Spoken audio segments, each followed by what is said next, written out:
मुझे मैसेज आया जी कि वो दोबारा आईसीयू में चली गई हैं, तो आप ज़रा बात कर लें अपने बेटे से।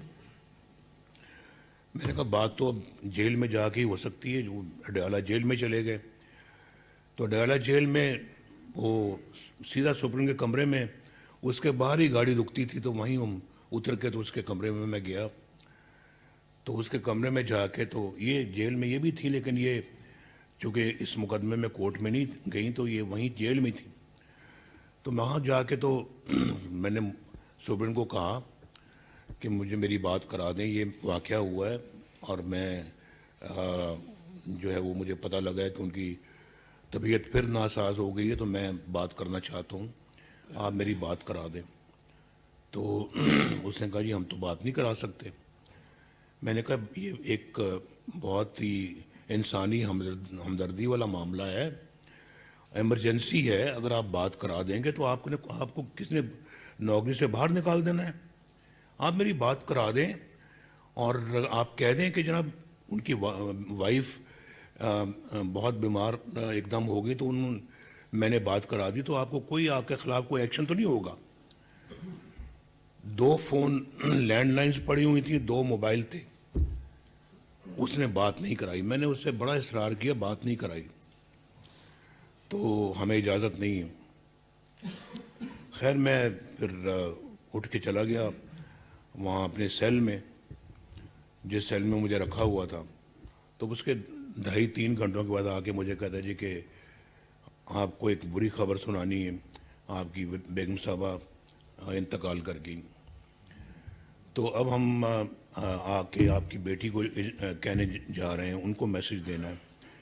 मैंने कहा बिल्कुल आप न जाएं, मैं जाऊंगा, मैं ख़ुद जाके उनसे बताऊंगा। तो मैं फिर इनको जाके मैंने बताया, तो आप सोच सकते हैं कि बीवी या माँ की जो ख़बर मरने की मिले, वो भी जेल में, तो इंसान का क्या हाल होता है।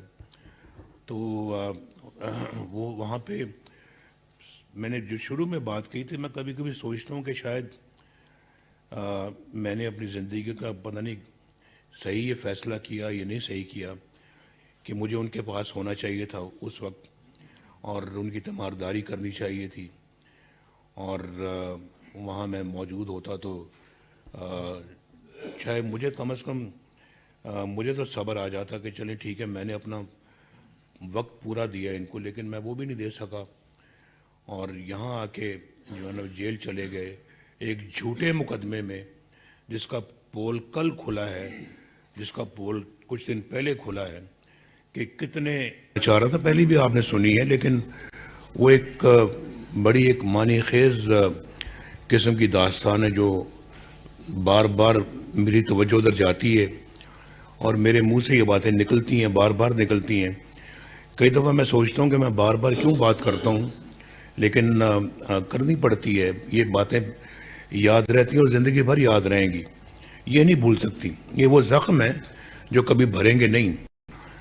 और मैं जैसे मैंने लाहौर आके ये कहा था 21 अक्टूबर को कि मैं किसी इंतकामी जज्बे से यहाँ नहीं आया, मैं नहीं चाहता कि कोई इंतकाम लिया जाए, लेकिन हिसाब तो लेना बनता है।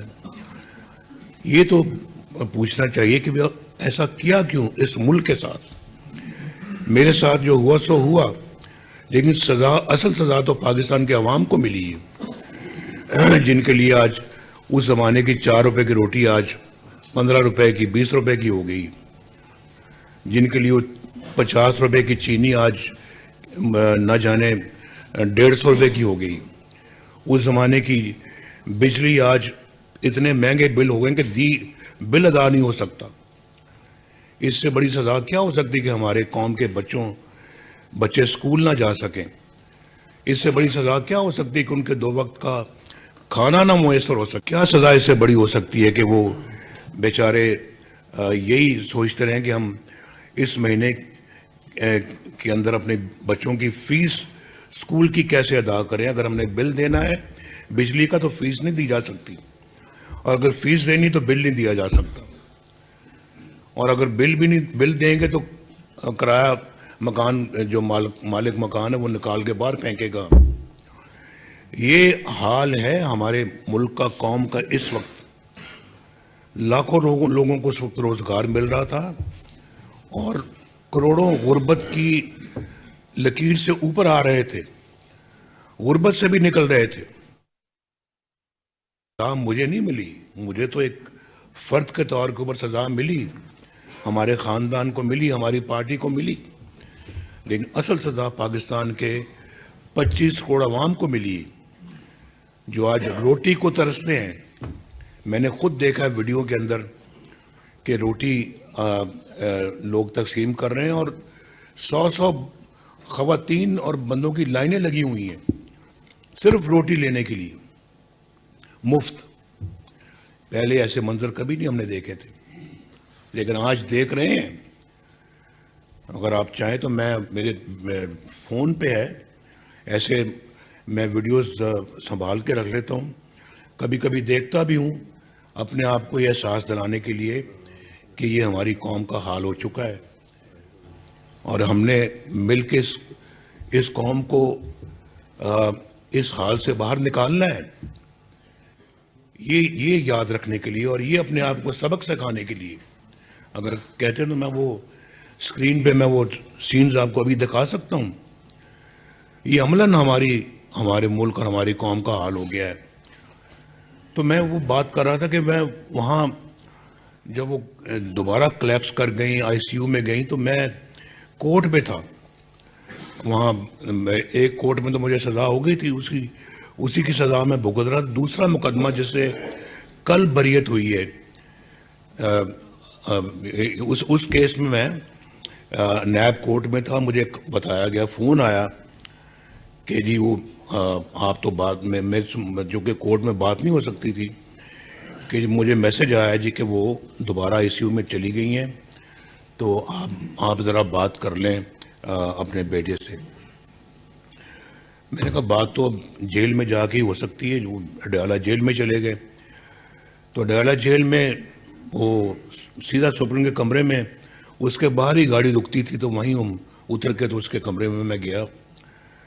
तो उसके कमरे में जाके, तो ये जेल में ये भी थी, लेकिन ये चूँकि इस मुकदमे में कोर्ट में नहीं तो ये वहीं जेल में थी। तो वहाँ जाके तो मैंने सुप्रीम को कहा कि मुझे मेरी बात करा दें, ये वाक़या हुआ है और मैं जो है वो मुझे पता लगा है कि उनकी तबीयत फिर नासाज हो गई है, तो मैं बात करना चाहता हूँ, आप मेरी बात करा दें। तो उसने कहा जी हम तो बात नहीं करा सकते। मैंने कहा ये एक बहुत ही इंसानी हमदर्दी वाला मामला है, इमरजेंसी है, अगर आप बात करा देंगे तो आपको किसने नौकरी से बाहर निकाल देना है। आप मेरी बात करा दें और आप कह दें कि जनाब उनकी वाइफ बहुत बीमार एकदम हो गई, तो मैंने बात करा दी, तो आपको कोई आपके खिलाफ कोई एक्शन तो नहीं होगा। 2 फोन लैंडलाइंस पड़ी हुई थी, 2 मोबाइल थे, उसने बात नहीं कराई। मैंने उससे बड़ा इसरार किया, बात नहीं कराई, तो हमें इजाज़त नहीं है।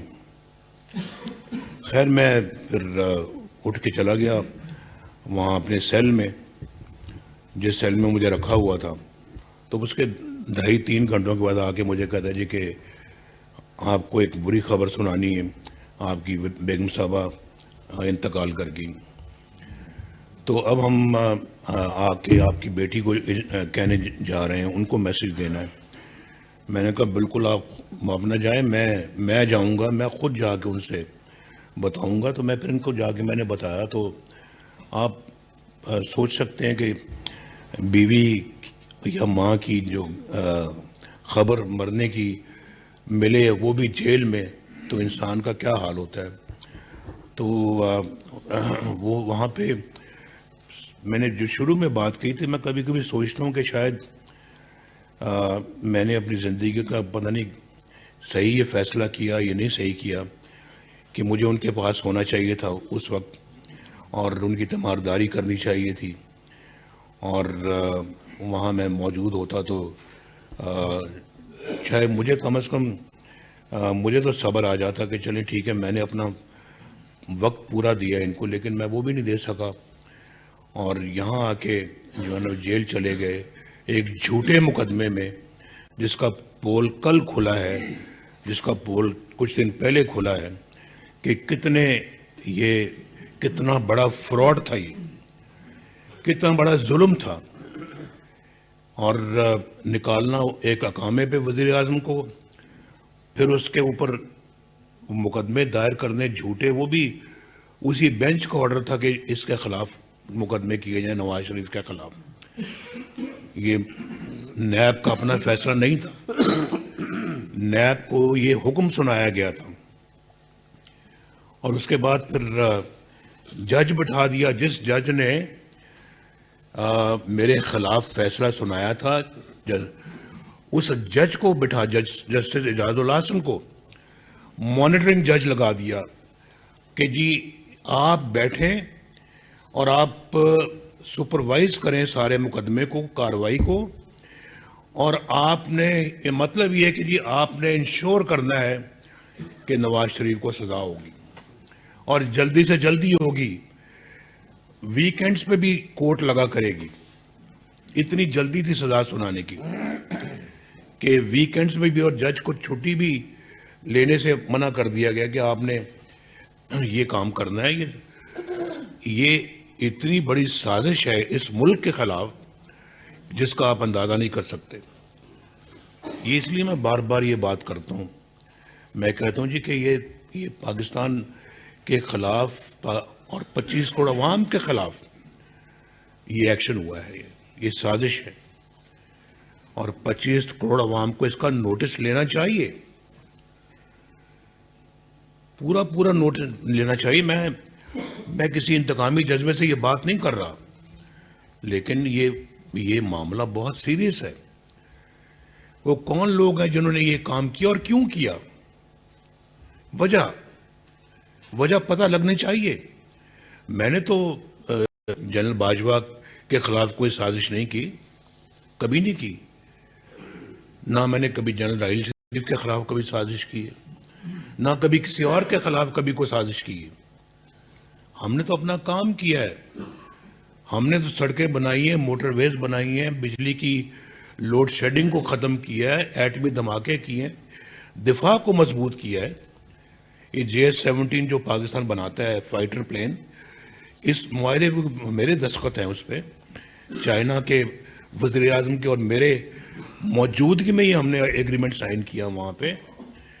और उसके बाद पाकिस्तान में CPEC हम लेके आए अल्लाह के फजल करम से।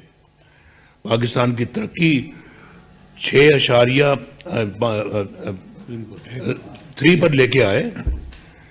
फॉरेन एक्सचेंज रिजर्व्स तारीखी थे हमारे ज़माने में, और उसके बाद डॉलर को बांध के रखा हमने 4 साल। यहाँ तो एक घंटे में डॉलर ऊपर नीचे जाता है, 4 साल बांध के रखा।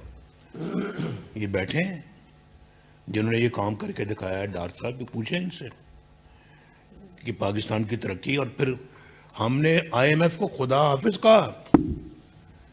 भाई सब रिकॉर्ड की बातें हैं। जिस IMF का आज इतनी सुबह शाम मिन्नतें करता रहा, हमने खुदा हाफिज कहा। ये बैठे हैं, पूछे पाकिस्तान की तरक्की, पाकिस्तान का बजट जहाँ जो डेवलपमेंट बजट है वो कहाँ से कहाँ ले गए हम।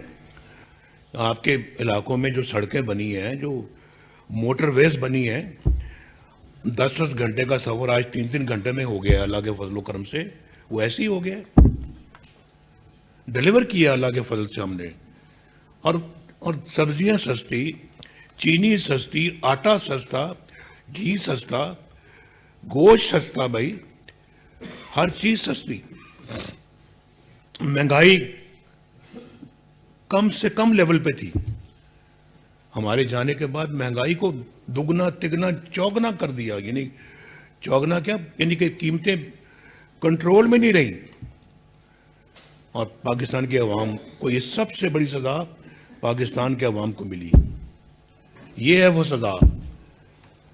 ये सज़ा मुझे तो मिली, लेकिन मुझसे ज़्यादा, कहीं ज़्यादा पाकिस्तान के अवाम को दी। बताएं मुझे, ज़रा बताएं वो किस तरह से जस्टिफाई करते हैं ये सारा एक्शन जो उन्होंने इस कौम के ख़िलाफ़ किया है। मेरी वजह से, मेरी दुश्मनी में मैंने क्या बिगाड़ा था भाई?